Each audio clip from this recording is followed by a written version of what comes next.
Welcome back to 90 Seconds Plus, and we're back with the man himself, me and Nobby Clark. Today we're going to kick off with feedback on obviously the annual plan and the submissions. So far away, Nobby. Yep, so been interesting the feedback we've got.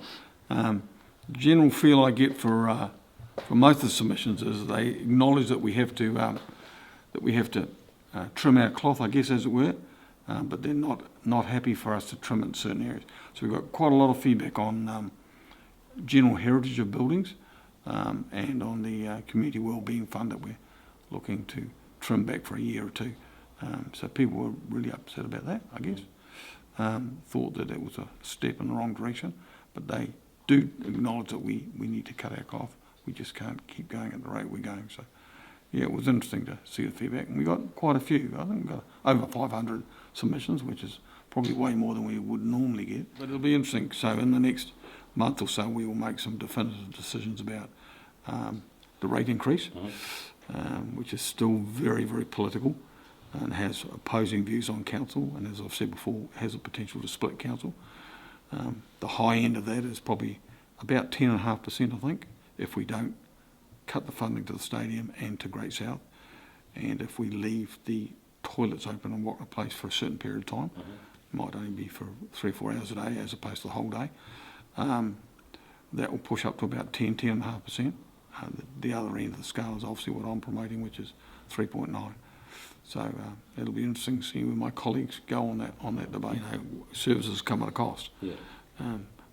Do you cut out what the government would refer to as backroom jobs that don't affect the services that people get, but might have an impact on the overall running of the organisation? And that's what government's done. Government departments have done it. Most businesses in town have looked at their bottom line. Council's no different, just needs to be doing that. Changing gears, we'll talk about what the proposed, everyone's talking about at the moment, is the Unitary authority, or the amalgamation between the different councils. So what's your take on that? Yeah, I support, but I don't support.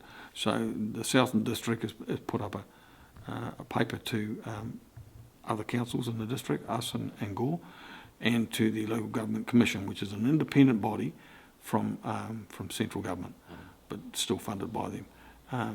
And they've asked us whether we want to have them do the investigation, which we do.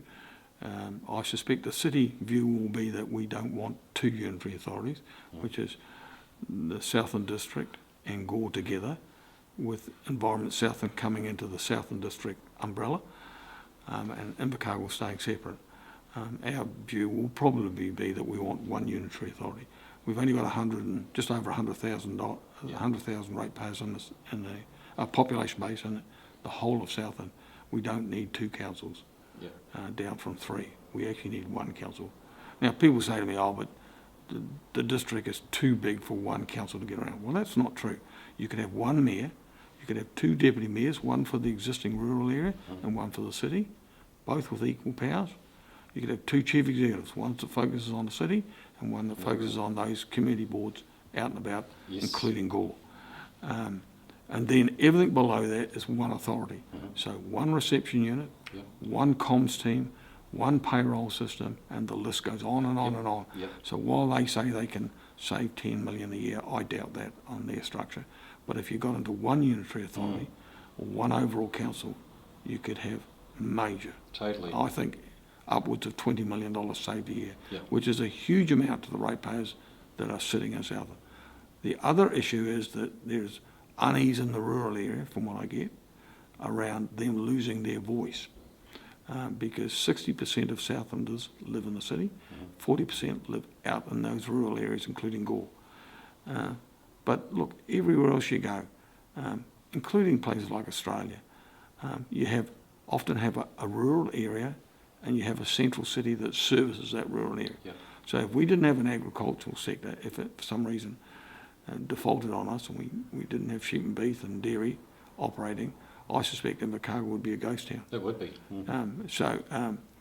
We're mindful of that in the city. We're not going to say, look, because, and it would be easy enough to make sure that the voting councillors that you had were equally divided, not on population base, but on geographical base, so that the rural areas had 6 councillors and the city had 6 councillors. That would just take away any preference to the city. Where the mayor is, which has been an argument, but the mayor will always come from the city because you've got the votes. is a red herring. You need to have a central mayor who can lobby MPs and deal with government ministers and government departments. But as you know, a mayor is only one vote. In our council, 1 of 13. I've got no extra powers.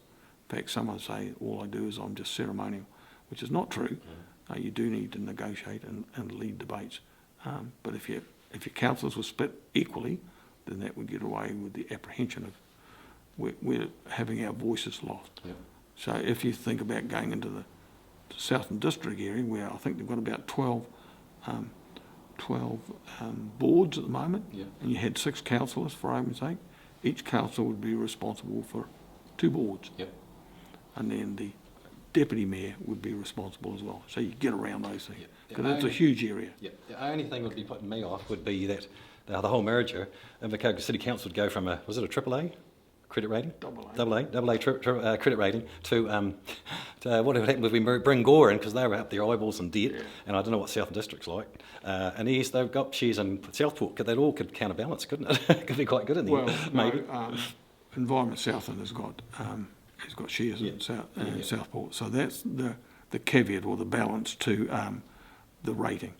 Gore's not going to make, it's such a small area, it's not going to make any difference to the amalgamation. So it's really going to be Invercargill versus district. Yep. District coming in, I think, will put some pressure on that AA plus rating.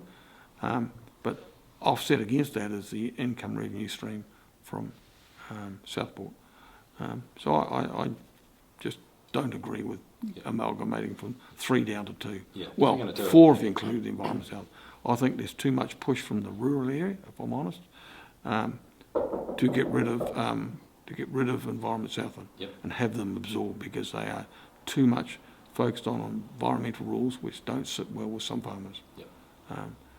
And it seemed to be a duplication. And while there's an argument for that, I just think we will head down the track of having a voice that says we only want one. Economy of scale would dictate that. Otherwise, you're going to end up 2 councils with about 60,000 each. So in effect, there'd be no change for us. Totally, it wouldn't really be any real benefit. That's 90 Seconds Plus with Invercargill City Mayor Nobby Clark. Until next week, see you later. But one last thing, make sure you get your tickets for the SBAW Wrestling Battle Lines coming up on the 17th of May. Tickets, see the link below.